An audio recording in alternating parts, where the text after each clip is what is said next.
연립방정식의 프리스터디 강의 첫 부분에서 최첨단 의료장비인 컴퓨터의 단층 촬영인 CT가 연립방정식과 연관되어 있다고 했었죠.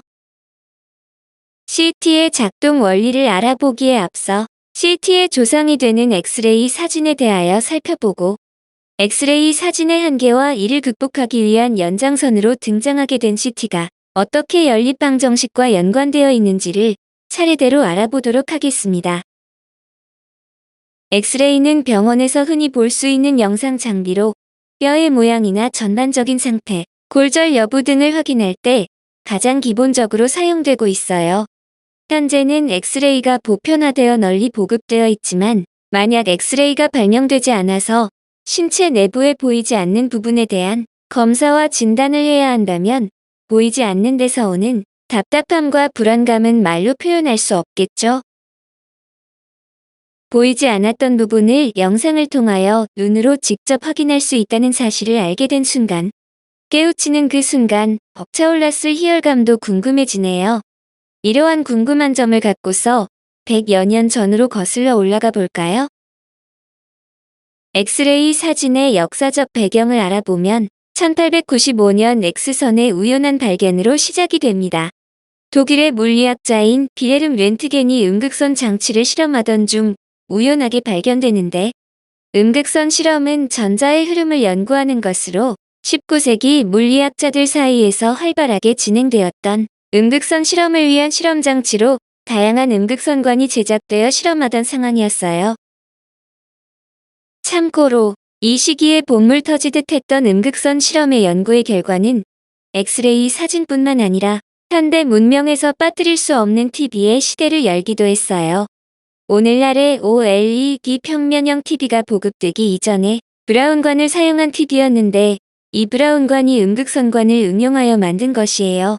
TV 브라운관은 전기장과 자기장에 의해 휘어진 전자가 브라운관 표면의 형광판에 충돌할 때 발생하는 빛을 우리가 화면으로 보는 영상으로 만들어줍니다. 흑백 TV에서 시작하여 1960년대 방송국에서 컬러 화면으로 송출하면서 세계적으로 컬러 TV가 보급되기 시작하였고 현재는 브라운관이 아닌 전류가 흐르면 스스로 빛을 내는 유기화합물을 이용하여 만든 디스플레이인 OLED 방식으로 진화하여 이전의 아날로그 방식이 아닌 디지털 방식의 선명하고 생생한 화면을 제공하고 있어요. 우리의 실생활과 무관하다고 생각했던 순수 과학적 실험들은 연구의 결과물들이 차곡차곡 쌓이면서 오늘날 없어서는 안 될 필수품으로 변모하는 과정이 아주 흥미롭네요. 다시 렌트겐의 우연한 그날의 사건으로 돌아가 볼까요? 1895년 11월 8일 저녁 렌트겐은 암실에서 음극선관을 검은색의 두꺼운 마분지로 싸서 어떤 빛도 새어나올 수 없도록 했는데 음극선관에 전류를 흘려보내자 몇 미터 떨어진 책상에서 밝은 빛이 빛나고 있는 현상을 우연히 보게 됩니다.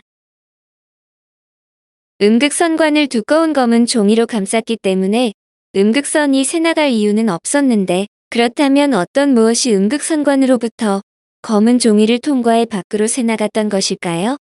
렌트겐은 음극선관에서 형광을 띠는 새로운 종류의 광선이 나왔다는 사실에 주목해서 새로운 형태의 에너지로 빛처럼 직선으로 전파되기 때문에 선이라 불렀어요. 그는 음극선과 스크린 사이의 검은 마분지 대신 나무판자, 헝겊, 금속판 등을 바꿔가며 실험을 반복했는데 그 결과 이 선은 1000족에 이르는 책을 통과하는 것은 물론 나무와 섬유 고무를 포함해 수많은 물질을 통과했지만 1.5mm 이상 두께의 납은 통과하지 못했어요. 여기서 그는 기발한 아이디어를 생각해 내게 됩니다. 미지의 선에 대하여 사진의 인화 원리를 접목시켜 보기로 한 거예요. 그 당시 사진은 유리나 셀룰로이드 같은 불투명한 건판에 화학 반응을 일으키는 감광물질을 바르고 빛을 쪼여서 얻었는데 이때 필름에 쪼여지는 빛의 세기에 따라 감광 반응을 일으키는 정도가 달라서 흑백명암으로 사진이 형상되는 방식이었어요. 만약 어떤 물체에 자신이 발견한 미지의 선을 통과시킨다면 이 선이 통과되는 양에 따라 흑백 명암이 다르게 나타날 것이라는 가설을 세웠어요. 이 가설을 검증하기 위해 그는 아내를 설득해서 음극선관과 사진 건판 사이에 손을 놓아보라고 했고, 스위치를 누르고 사진 건판을 현상해 보니 뼈의 윤곽은 뚜렷하게, 뼈 부근의 근육은 희미하게 찍혀져 있었어요. 인류 역사상 처음으로 살아있는 사람의 뼈가 사진으로 찍힌 순간이 됩니다. 수학에서 모르는 양을 흔히 X로 표시하듯 렌트겐은 이 빛을 X선이라고 이름 붙이게 됩니다. 그해 12월 28일 렌트겐은 새로운 종류의 광선에 대하여 라는 제목으로 뷰르츠부르크 물리학 의학협회에 논문을 제출했고, 50세가 넘은 1895년 초까지 크게 주목받지 못했던 렌트겐이 인력 세계적으로 유명한 과학자가 되는 순간이었습니다. 논문 발표 1년 만에 다른 학자들의 X선에 관한 논문이 1000편 단행본이 50권가량 출판됐으며 1897년에는 렌트겐 협회가 결성이 됩니다. X선이 세상에 알려지자 특히 외과 의사들이 많은 관심을 보였는데, 렌트겐 아내의 손가락뼈 사진 덕분에 X선을 이용하면 사람의 몸 안을 들여다볼 수 있을 것이라고 생각했기 때문이죠. 드디어 1899년 1월 20일 베를린의 한 외과 의사가 손가락에 꽂힌 유리 파편을 X선으로 찾아냈고, 2월 7일에는 다른 의사가 X선으로 환자의 머리에 박힌 탄환을 확인하면서 의학의 새로운 역사가 시작됨을 예고하게 됩니다. X선이 처음 발견됐을 때 수술을 하지 않고도 인체의 내부를 볼 수 있었기 때문에 의사들에게는 엄청난 환호를 받았지만, 반면에 일반 시민들은 경악했다고 해요. 신문 매체들은 연일 X선의 발견으로 다가올 어두운 미래를 보도하며 많은 오해를 불러일으켰다고 합니다. X선이 개인의 사생활을 침해할지도 모른다는 우려 때문이었죠. 영국의 어느 속옷 제조업체에서는 이 속옷은 절대 X선을 통과시키지 않음을 보증합니다. 라고 광고할 정도였으니까요. 드디어 렌트겐은 X선의 공로를 인정받아 1901년 제정된 제1회 노벨 물리학상까지 수상하게 되는 영예를 안게 됩니다. 이후 X선의 물리적 성질과 효과가 밝혀지면서 X선의 정체가 드러났기 때문에 X선을 가리키는 미지라는 의미는 사라졌지만, 렌트겐이 명명한 방식대로 오늘날에도 X선이란 용어가 널리 쓰이고 있어요. X선은 렌트겐이 살던 당시에도 그 기술의 응용 가능성이 매우 높았기 때문에 독일의 한 재벌가가 그를 찾아와 X선의 특허를 자신에게 양도해 달라고 말했지만, 이에 렌트겐은 X선은 자신이 발명한 것이 아니라 원래 있던 것을 발견한 것에 지나지 않으므로 온 인류가 공유해야 한다고 말하며 특허 신청을 끝내 거절했다고 합니다. 그는 X선을 발견했고 그것을 전 인류에게 베풀었으며, 우리 모두는 렌트겐에게 더 나은 세상을 살 수 있는 선물을 받은 셈이 됩니다. 세상의 모든 사람을 향해 인류애를 실천했던 그의 숭고한 정신을 잊지 않고 기리기 위하여 1995년에 렌트겐 탄생 150주년과 X선 발견 100주년을 맞아 기념 우표를 발행하였어요. 왼쪽의 우표는 그의 조국인 독일에서 발행한 것이고, 오른쪽의 우표는 우리나라에서 발행한 거예요.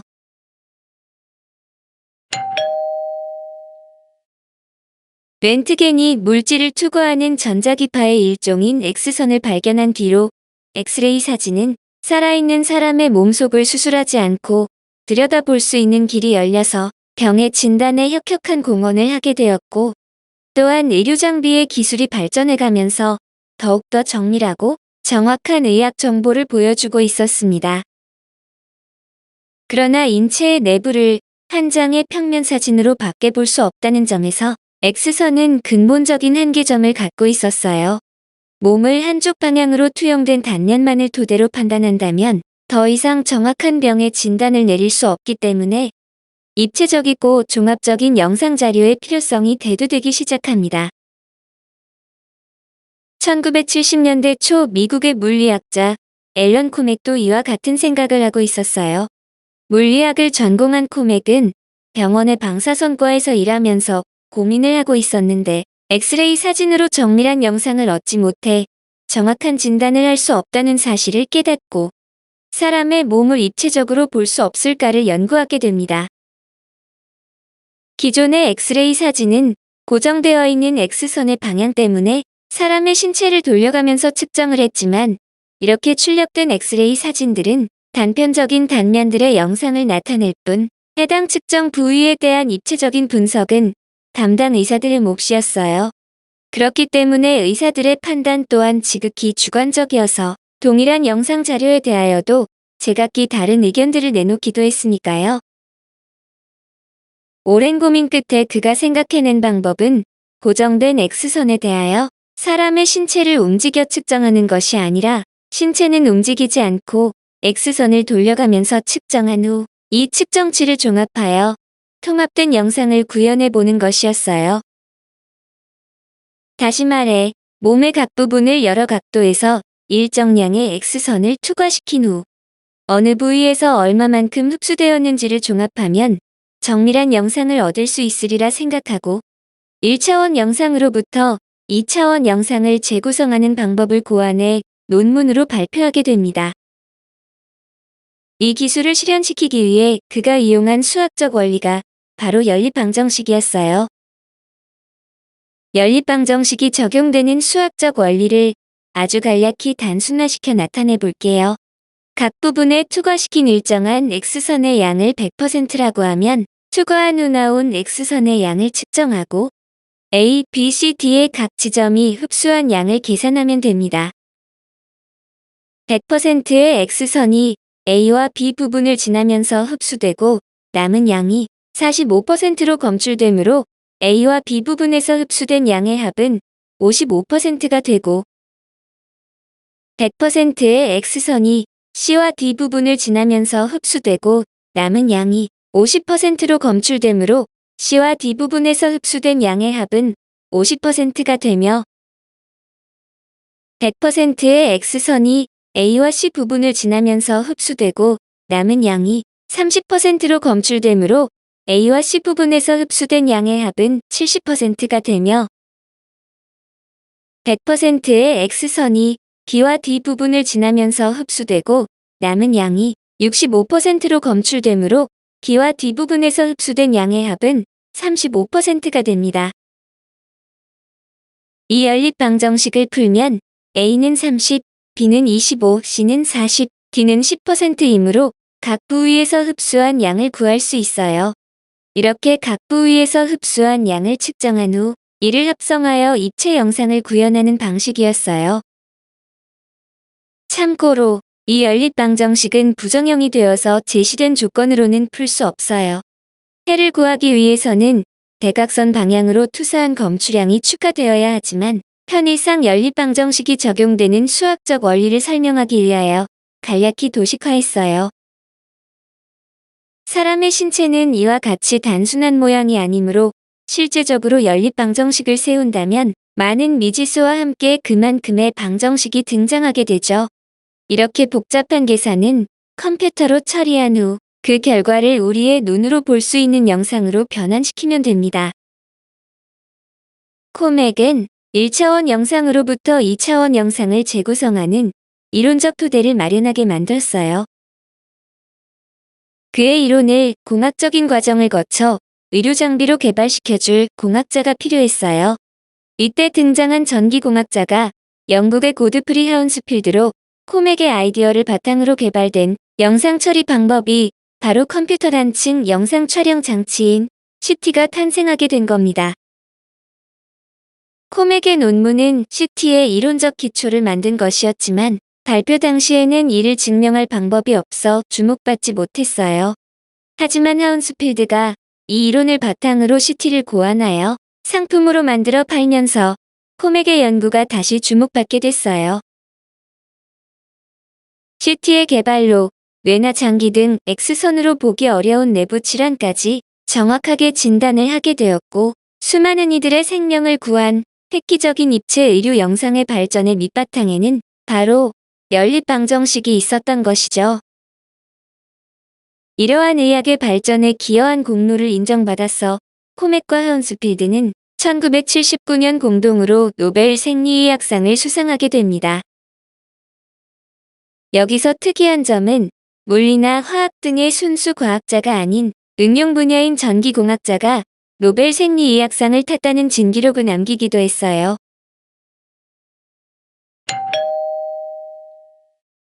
CT, 인체 내부를 샅샅이 드러내다. 살아있는 사람의 인체 내부의 구조를 영상으로 확인할 수 있다는 것은 개발 당시에는 기적 같은 일이었어요. CT를 사용하면 인체의 내부를 수평이나 수직인면에 대하여 층층으로 살펴볼 수 있었고, 기존 X선보다 월등히 좋은 해상도와 대조도를 갖고 있었으며, 또한 검사 시간이 매우 짧아 움직임이 많은 장기도 순간적으로 촬영할 수 있게 된 것이죠. 처음 임상용으로 개발된 CT는 화소가 매우 낮아서 검사한 뒤 영상을 재구성하는 데 많은 시간이 걸렸다고 해요. 그러나 컴퓨터 기술이 급속히 발전하면서 현재는 높은 화소의 고화질 화면을 얻기까지 수십 초밖에 안 걸립니다. 이러한 장점 때문에 오늘날의 CT는 머리, 폐, 심장, 뼈, 혈관에 이르기까지 인체의 모든 부위에서 사용되고 있어요. CT의 원리는 방사선량의 차이를 이용하는 것으로 X선 방출기에서 X선을 360도에 걸쳐 일정한 각도로 회전하면서 인체에 투사하고, 처음 쏜 방사선량과 투과한 방사선량의 차이를 방출기와 함께 360도를 같이 회전하는 X선 검출기로 측정한 후 데이터를 모아서 영상 분석기로 보내면 컴퓨터는 이 데이터를 기반으로 3차원 구조를 수학적 방법으로 예측해 재구성하고 우리가 볼 수 있는 영상으로 모니터, 화면에 출력해줍니다. CT에 내장되어 있는 수학적 원리를 간략히 살펴보면 컴퓨터 단층 촬영을 할 때에는 체내의 X선을 통과시킨 후 X선이 신체의 각 부분에서 얼마만큼 흡수됐는지 측정을 해요.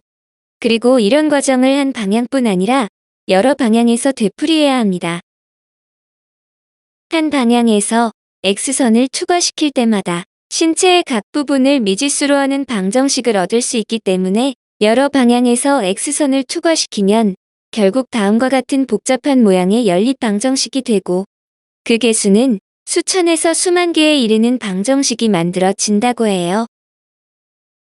컴퓨터가 복잡한 계산 과정을 거쳐 연립 방정식을 풀면 각 부분의 X선 흡수량을 알아낼 수 있고, 또한 이를 토대로 신체의 단면 영상을 재구성하기 위해서는 푸리의 변환이라는 다소 복잡한 수학이 사용됩니다. 푸리의 변환은 신호 처리, 음성 통신 분야에서뿐만 아니라 영상 처리에서도 매우 중요하게 이용되는 것으로 현대의 다양한 분야에서 응용되고 있습니다. 푸리의 변환을 통해 노이즈가 많은 영상을 부드럽게 만들거나 흔들리고 초점이 맞지 않는 사진을 보정해줘요. 병원에서 촬영한 CT 영상은 대개 푸리의 변환을 통해 조합되어 원하는 신체 조직을 보여주는 거죠. 이렇게 연립 방정식의 수학적 원리를 이용한 기술 덕분에 이전에 단순한 단면만을 볼 수 있었던 영상 기술이 X선 단층 촬영 기법을 통하여 다층적이고 입체적 영상으로 한 차원 더 업그레이드되어 의료기술 발전에 기여하고 있습니다.